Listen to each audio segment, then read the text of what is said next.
Good morning. Thank you for joining us for another Get to Know session during Wellbeing Awareness Month here at OU. Today's session is Get to Know Bird Library, which is located on the Oklahoma City campus, the OU Health Sciences Center campus. And this morning we have Joy Summers-Abels from Bird Library. So Joy, thank you so much for your time this morning. And just so we can get to know Bird Library a little bit more, that it's more than just books, and how you all over there can help our overall well-being and services you have to offer, and who can utilize those services, and so much more. Great. Well, thank you, Lindsay, and thank you for reaching out about hosting the session. Good morning, and we have Isabel, so thank you for joining us this morning. And I'm just going to jump right in. As Lindsay said, I'm Joy Summers-Abels. I'm the director of the Bird Health Sciences Library, and the library reports to the Office of Academic Affairs and Faculty Development, and the vice provost is Dr. Valerie Williams.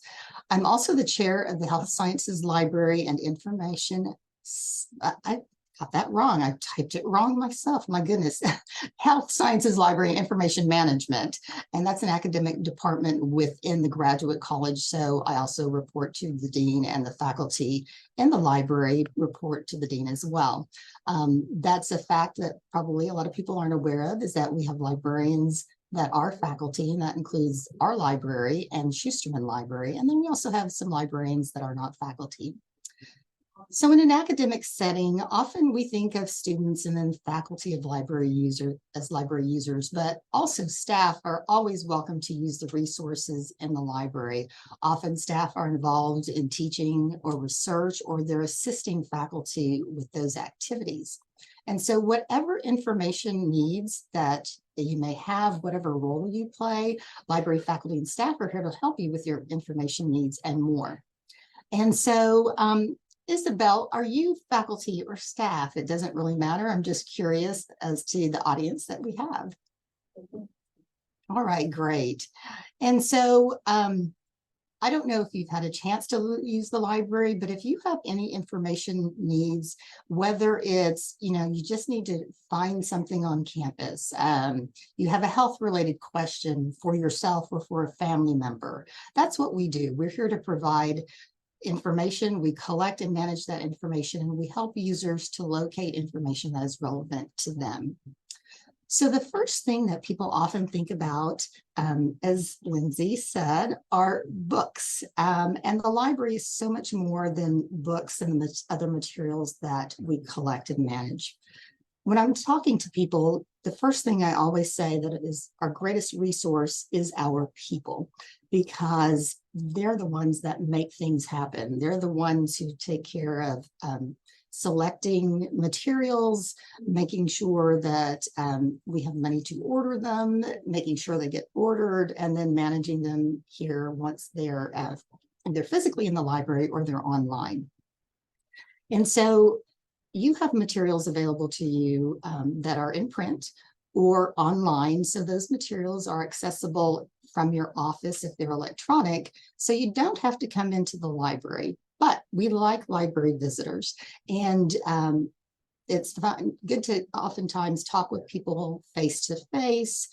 We have some programming that we do, and we have events, we have final snacks, we have just events to bring people into the library. And so our primary function for library faculty and staff is to help those inquiring minds find what they need. And that can be OUHSC affiliates, students, faculty, and staff, other affiliated individuals, OU students, faculty or staff. It could be students from other universities that have health programs, K through 12 students, other health professionals in the state, or just the general public, anyone who's interested in health information and using resources. So we will help anyone. What I'm going to do is a very high-level tour of the library, so to speak, using our web page. So let me now share my screen and make sure I can find the right one. I closed as many windows as possible to make this simple, but I still seem to have quite a few open. And so you can see the library's webpage, correct? Can you see? Okay, great. And so let me just scroll up to make sure I'm not going to miss any of the highlights that I want to share with you. All right, so we have many, many resources, and this is a new look for our web page. It's been up for maybe a little over a year, and our faculty web team redesigned it. It looks great. It's very clean, and things have been reorganized to make them a little bit easier to find. So hopefully you'll experience that if you use the library web page. Just starting at the top, we have Ask a Librarian. If you have a question, you come here and you can click on this button 24/7. That doesn't mean we're working 24/7, but as soon as we're back into our next workday, you'll have someone that will take your question, review it, and get back with you. And so what the faculty have done is to create several buttons that represent different types of questions. And so any one of those may be applicable, but let me just point out this request assistance. If you're not sure or you don't think it fits in one of those categories, just use this request assistance and it will be emailed to our library faculty and they will take care of either answering the question, getting back with you, or directing it to the appropriate individual or department. So that's always a good one. About the library, to find out what libraries we have, what library hours we have, and who to contact in the library, you can click on this link, gives you some additional information. I'm not going to go over all of that, but you know where it's at. If you need to give someone directions, you want them to meet you at the library, you can go here. And I'm going to gloss over those other two. If you look to the right on the web page, you'll find some items of interest. This is news and this is rotated. We'll put items about resources, highlights about things that are happening with our faculty and staff, advocacy, various events that are occurring, and then additional previous news items can be found under more news. If we have an alert, say the library is closed for some reason, or if we have a special event that we want to make people aware of, we typically will post it right underneath the picture in this black bar. So special things occur there. Looking at the left side of the web page, we have basically an accordion menu. And I just wanted to say, if you have questions and I'm going on about things, please stop me. I'm more than happy to answer questions as we move along. We don't have to wait till the end. So our resources frequently used are highlighted here, just as the title indicates. And this is not all of our resources. We have quite a few. These are pretty much health-related resources. So if you're working with a staff member or a faculty member, or you're doing work yourself, these are those that are used most frequently in terms of databases. More resources lists additional resources that are sort of that second tier of most frequently used things. But at the bottom, I want you to notice all databases A to Z. In the two categories that I just showed you, there are probably about 10 to 12 databases. We actually, I'm going to click on that databases A to Z. We actually have over 170 probably. And as you scroll through, they're just listed in alphabetical order. What I want to take you through is the EBSCO databases. Now, each of these has a particular scope and a particular time period that they cover, and most of them are very health specific or science specific. I'm going to EBSCO because I think it's important to highlight some additional databases that are not necessarily in scope, and I'm going to EBSCO host web because these are resources that everybody could potentially use. This particular set of databases through EBSCO is actually licensed by the Oklahoma Department of Libraries for all libraries within the state of Oklahoma. So we don't actually pay for this, it's paid for the state regents. But I just want to scroll down through and highlight a few of these. Starting with I don't want to scroll too fast because some of my staff say when you do that, it makes me dizzy. So I'm trying to be kind. So the first one that I'm going to highlight is computer source. This is on the latest technology related to computing, so that might be of interest. And then consumer health reference ebook collection. We have several consumer health resources that are available, but I just wanted to highlight this one because typically if it's written for the consumer, it's written in plain English, and it's a little bit more understandable for those of us that aren't necessarily subject experts. So scroll down just a little bit more. ERIC is an educational database that might be of interest, education at all levels. Here's an encyclopedia. So if you need quick facts, you have kids that need, to look at a resource, that's an encyclopedia. None of us have those big sets. I won't say none of us. Most of us don't have the big sets of printed encyclopedias that people used to have. So that comes in handy. Green File is a database related to the environment. And then Health Source is just another consumer health resource for health information. And let's see, let me scroll a little bit. And then Home Improvement Reference Center. This is one that I keep intending to use because this deals with home improvement projects, remodeling, decorating for your home. And that's something that's of great interest to me. And then as well, here's a Legal Information Reference Center, which is, again, it's consumer legal reference books. So if you need to, consult and you just want to look up something on your own, that's a nice one to have. So I'm not going to scroll through all of these, but just to bring this to your attention.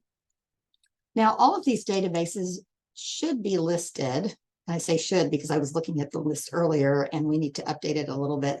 But for instance, the home improvement, hobbies and crafts, there's another one, the Home Improvement Reference Center, those are all listed in that databases A to Z. So just to want to bring an awareness to that for you. Do you have any questions, either Lindsay, Isabel? All right. If you need to find a specific journal, a book, or collection of items, this is a place that you can go. We have journals and electronic books A to Z. So again, you can click here. We also have another product for looking for journal articles that's a little more, some people like it because it seems to be maybe a little bit user-friendly. It really depends on what you're used to using and how you work. So those are available. Our catalog of resources that we own should be fairly up to date. So you can go there and search for a particular journal title or a book title. This will not get you to the article level.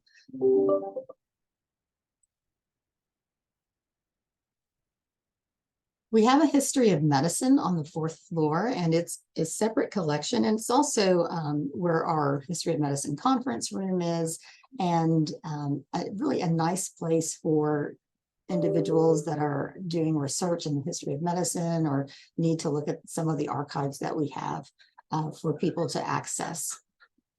And then we have a special small library that is separate from the rest of the collection. And it is dedicated to disabilities, developmental disabilities. And we inherited this from the Developmental Disabilities Council of Oklahoma because they were closing their physical space. And so very specific to that subject matter. So that's our collections. Before I move into our services, any questions? All right. So services are what libraries are all about. Our library faculty offers several services. They will perform literature searches. Our students, faculty, and staff have access to online resources, as I mentioned, and those are available not just on campus, but from home. So if you're at home and you come to the library's webpage and you click on a resource, you will be prompted to enter your OU-HSC credentials so that we know you belong to us and that you are a valid user. Now, something I didn't mention is that even though we serve all of the individuals that come into our library. Anybody can come in and use it. Only individuals that are affiliated can use our electronic resources remotely. So if there's something that, maybe you want maybe you have a high school student that might need to use some resources, and maybe this is a close library for them to come to. They can come into the library and use any of our electronic resources, but only those affiliated can use resources remotely. And Isabel, I'm almost afraid to ask this question, but I'm assuming you're an OU HSC employee. Are you also have ties with OU Health? Or are you strictly OU HSC? She may have stepped away or something. But and the reason I bring that up is because with the recent merger with OU Health, we had our clinical side of the house that was OU HSC that has moved to OU Health. Many of those users do have dual appointments and have OU HSC logins, but we do have some that are considered OU Health only and have had some challenges with understanding access to library resources. So our faculty also will consult. You can set up a time to come and meet with a librarian if you have questions and you just need some one-on-one and some more dedicated time to discuss your request or whatever your information need is. We have a document delivery service so that if there's something in the library that you can't find or get to, you can submit it.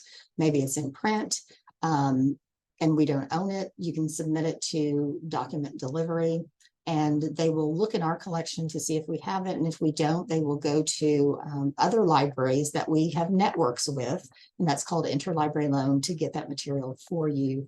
And either if it's physical, bring it into the library, or they can, in many cases, deliver articles electronically. Electronic reserves typically is used for coursework for faculty that would like to have reading lists for their students. That can be put together and put on reserve for them to access. And then more services. So this is, where we talk a little bit more about other things that we do other than manage collections and provide books and journals and important services for teaching and research like searching. We offer 3D printing. We will print items for affiliated users for free if it's related to education or research. If it's something that's out of that scope, like say you wanted to print a birdhouse for somebody one time, we will do that, and it's really very inexpensive. But if you have those needs, you can make those requests online, and our computing staff will assist you with that.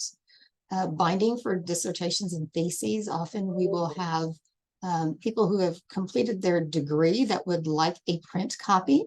And so they can print it and bring it to us, and we'll send it to the binder for them so that they have something nice that they can put on their shelf. Exam proctoring is something that we've done for a long time, but more recently we started this service for proctoring for students with accommodations. And so we're doing that for the colleges, and it's been very popular. So the staff has been very busy with that. If you'd like to know what our circulation policies are, they're here, and who can check out things. Our books circulate, but our book collection is rather outdated and more historical, so we don't have a lot of newer items that are in print. We have notary services, and students oftentimes will, and we'll do it for staff too and faculty, but students oftentimes will have to have notary services to complete, application processes and other processes related to becoming a student.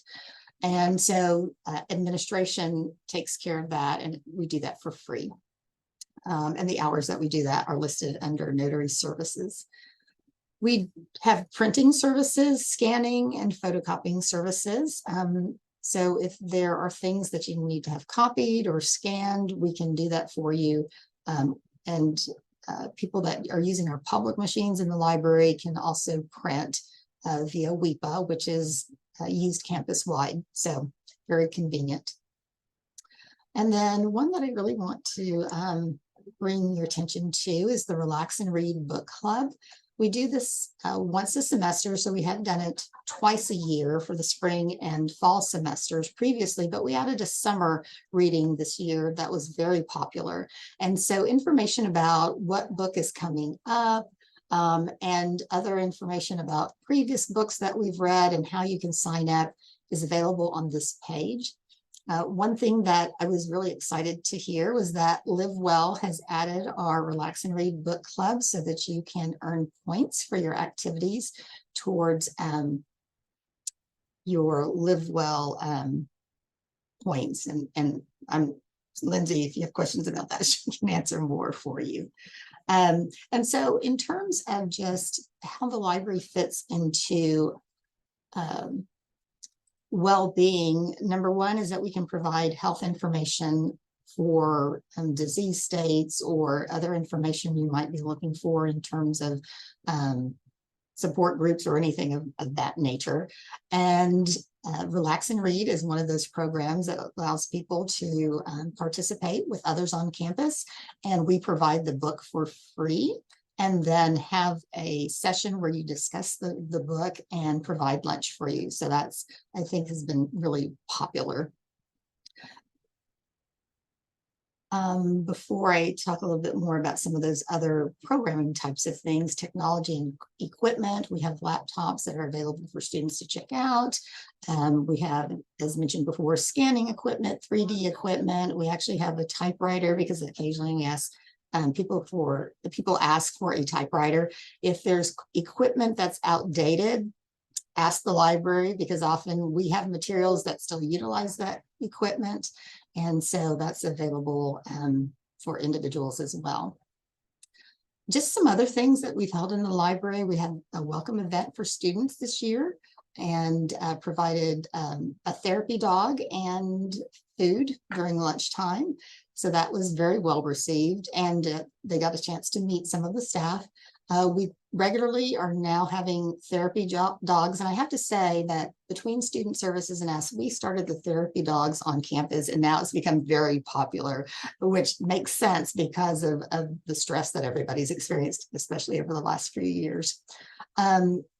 And I'm trying to think, we've had National Donut Day. We've just had, various things that are fun that just bring staff into the library in addition to students. So just be on the lookout for those.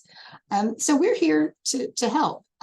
We're open to suggestions for things that you would like to see happen with the library. And sometimes people are have a very specific idea of what a library does, but because we are also under academic affairs and faculty development, we are working with admissions and records, we're working with interprofessional education, we're working with lots of different people.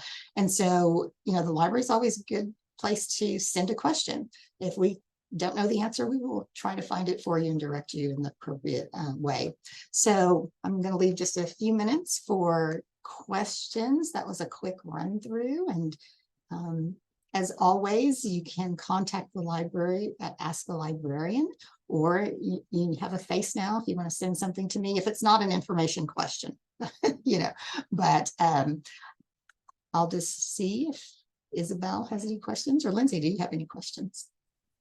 Yeah, I think a lot of great information, even some new stuff I learned with some of those extra material as far as home renovations and so on. I knew that, of course, all of the various health journals and so on were there available in databases, but I was not familiar with the expanded topics as far as kind of just general information. So that was very, very neat. So glad that you highlighted the Relax and Read as another way that faculty and staff, students can really engage with the library.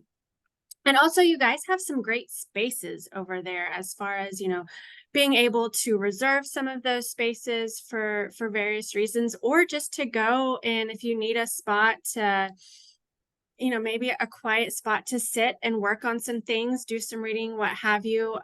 So if someone needed to reserve some space there at the library, how would they go about doing that?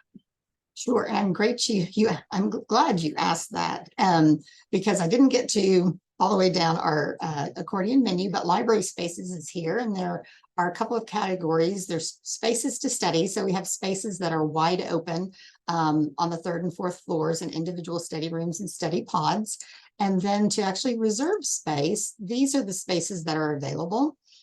We provide room photos and list of equipment, and this essentially is how you would reserve a space. You'd send a request using the reservation form. You just fill that out, and I'm not going to go through it, but and it comes to administration, and then we have a wonderful person that gets back with you and checks our calendars, and we'll make sure that the space is available, and if not, maybe suggest some other spaces. Yes, I know Kaylee and I use it regularly. Patrick is great, great to work with, and very accommodating in trying to navigate if a space is already taken, how maybe we can find a different day or work with that other group, so we can really get as many different areas and groups being able to use the great spaces over there as much as possible. There was a question that came in about, as far as the binding for the thesis and dissertations, is there a cost or a fee associated with that? There is. These are individual copies that will go back to the person that made the request. And when we send it to the bindery, there is a cost. And because it is personal, then yes, there is a cost to the user. I think it's, don't quote me, around $12 per binding. So.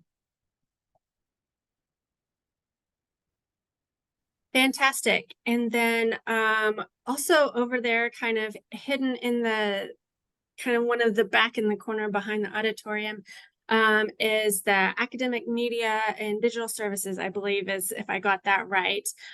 Is there a little extra info that you have regarding that group over there in the space at the library? Actually, it's now academic technology, and that is one of the other offices that falls under the umbrella of academic affairs and faculty development. And that is a separate department. And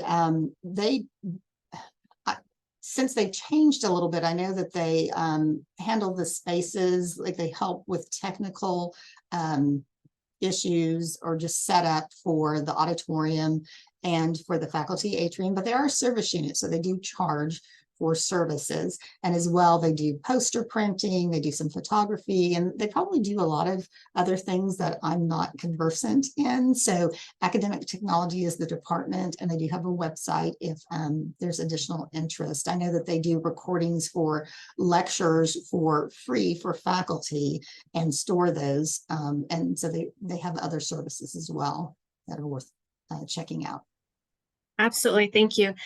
And then the building itself is quite unique. If someone's not familiar, when you walk in to the main entrance there at Burr Library, you're actually on the second floor. And then when you walk in, it's kind of, you're not quite sure where the library part is. Would you like to kind of give some extra navigation tips on getting to the actual physical part of where you all are located in the building? Sure.